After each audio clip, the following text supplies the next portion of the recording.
Vikings, let's win the game. Attention Vikings fans. The Minnesota Vikings have become the center of attention with a sequence of spine-chilling events. A direct division rival gave up its future to land an explosive defender, and how could that end up helping the Vikings? On top of that, a renowned NFL journalist dropped a bold prediction about a player that hardly anyone would have expected. And we also dive into the latest front office moves. And to wrap it up, a controversial projection about what might happen right at the start of the season. All of that in a single day of headlines. Welcome. Support your Vikings community with a like and a comment. Just when we thought nothing else could surprise us in the NFC North, here comes a bombshell trade. Micah Parsons landed exactly with the Minnesota Vikings' biggest rival, the Green Bay Packers. The initial reaction from many was shock, almost a collective fear that the Packers were building an impenetrable defensive wall.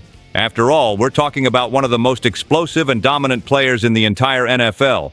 But hold on, because when we look closely at the details, this story may not be the nightmare people first imagined.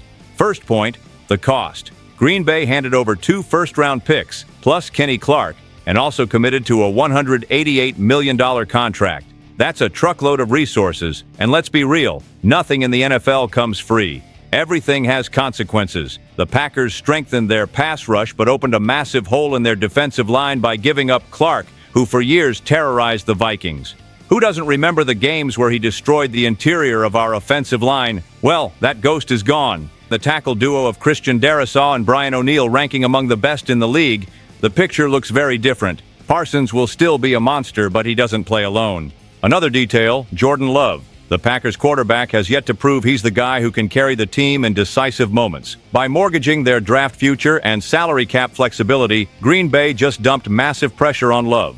Either he improves very quickly, or this roster will become unbalanced and predictable. For the Vikings, that can turn into a huge strategic advantage. Brian Flores, with his aggressive blitz schemes, knows how to exploit the weaknesses of mediocre quarterbacks. And if there's a roster that practices daily against top-tier pressure, it's ours. Darrisaw, O'Neill, Van Ginkel, Greenard, Turner. This group is battle-tested.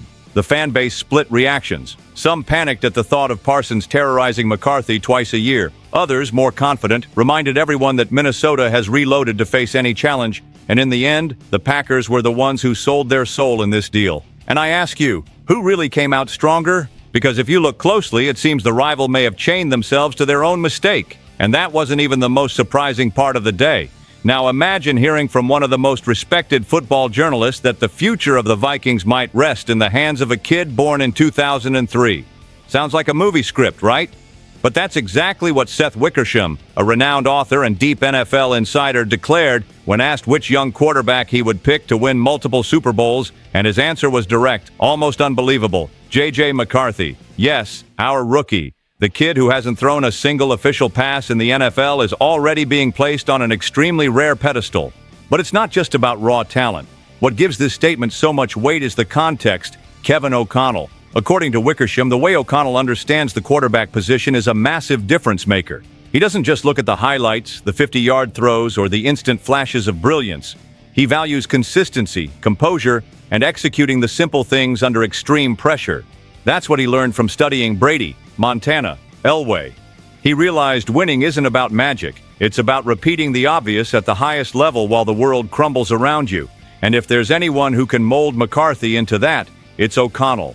The fan base took that prediction with a mix of hope and skepticism. Many cheered at the thought that finally, after so many years of heartbreak, there's a national narrative placing the Vikings as true contenders. Others, more cautious, reminded everyone he's still a rookie. And before talking about multiple Super Bowls, he needs to survive his first Monday Night Football against the Bears. And you can't blame the doubt. The weight of that purple jersey can crush anyone. But let's be real. How many times in our history have we had a quarterback with this kind of backing before even debuting? O'Connell believes. Seth Wickersham believes. Part of the national media is starting to believe. And if McCarthy really turns this potential into reality, we might be witnessing the birth of something historic, which makes us reflect. Do the Vikings' recent front office moves suggest the organization already bought into that dream too? Because when you look at the latest decisions, it's clear this franchise isn't just dreaming, it's going all in. Let's move to the next headline. You know that kind of move that makes it crystal clear. We're not here to play games. That's exactly what the Minnesota Vikings did by bringing Adam Thielen back. Yes, the hometown hero, the veteran who knows every inch of U.S. Bank Stadium, is once again wearing purple and gold. But the big picture here isn't just nostalgia or heart. This return is a direct message to the league. The team believes J.J. McCarthy can win right now, not in 3 or 4 years. Right now. With Jordan Addison suspended, many thought the offense could lose depth, but the front office moved fast, sharp, and bold. Instead of accepting a so-called development year, they doubled down. McCarthy already has Justin Jefferson, the best wide receiver on the planet, and T.J. Hawkinson, an elite tight end. Adding Thielen gives him a reliable target on third downs, someone who knows how to get open in short routes and can be a safety valve when the pressure comes. That's exactly the kind of support a rookie quarterback needs to build confidence. The fan base erupted with excitement over the news.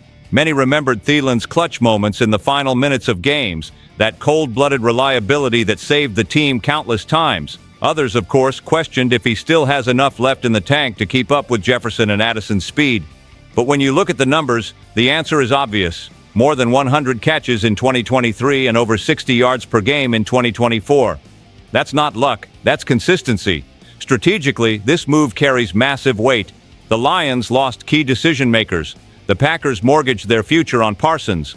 The Bears are still trying to figure out if Caleb Williams is truly their savior. In other words, the NFC North is wide open, and the Vikings don't just want to compete, they want to dominate. And there's no better way to give your rookie quarterback a fighting chance than surrounding him with extra weapons. Of course, questions remain. Can McCarthy sustain a high passing volume week after week? Can this offense be explosive even without Addison in the early games? Only time will tell. But one thing is certain, Minnesota is sending a clear message to the entire NFL. There's no transition phase here, there's hunger for victory, and when Thielen walked back into that locker room, everyone understood the future had arrived. But wait, because there are people out there betting this dream could crash sooner than expected. J.J. McCarthy's debut would already be historic on its own, but the NFL decided to turn this first chapter into a national spectacle. Monday Night Football at Soldier Field against the biggest division rival, Vikings versus Bears. McCarthy and Caleb Williams face-to-face. Kevin O'Connell, reigning Coach of the Year, against Ben Johnson making his head coaching debut. The stage is set, and to crank things up even more, came a bold prediction that made the Vikings fan base boil. Some analysts believe Minnesota will lose this very first game. The one who poured gasoline on that fire was John Breach from CBS Sports. He pointed to Jordan Addison's suspension, Justin Jefferson's minor training camp injury, and declared, "Chicago has the edge." According to him, McCarthy won't have enough weapons, and the home field factor could tilt it to the Bears. For many fans, that sounded almost insulting. How can you bet against a team that won 14 games last season? How do you ignore the roster's experience, the chemistry of a coaching staff that knows how to exploit every detail, and above all, Brian Flores' defense that already smothered Caleb Williams back in 2024? Yes, Addison will be missed. Yes, Jefferson was limited in camp, but insiders know it was precautionary. Jefferson is already back practicing, Thielen just joined the roster, and the game plan will likely be far more balanced than critics suggest. With Aaron Jones and Jordan Mason running behind a solid offensive line, McCarthy doesn't need to carry the world on his back right away. He just needs to execute, and O'Connell knows how to set that up perfectly. On the other sideline, the Bears arrive with sky-high expectations on Williams. But expectations bring pressure too. Flores already proved he can dismantle that offense, pressuring the rookie 34 times last year, including 3 sacks from Jonathan Greenard. Soldier Field might be packed, but real pressure comes from the defensive front, and Minnesota knows how to deliver. Most of the fan base is confident and furious at the CBS projection. Everyone says this will be the perfect win to launch the McCarthy era. A small portion, though, thinks it could be a baptism by fire that might sting, but teach. And you?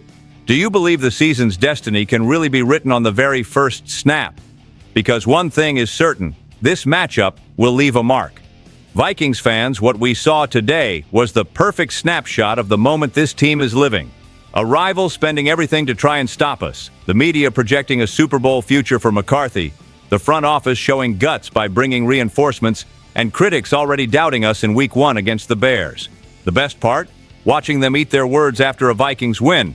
But none of this makes sense without the energy of the fan base. Now is the time to support, question, and debate, because this journey is just beginning. Which headline caught your attention the most, and what other moves does this team still need to make? Drop a comment, share this video, and hit that subscribe button for all the latest Vikings updates. Stay tuned. SKOL Vikings, let's go!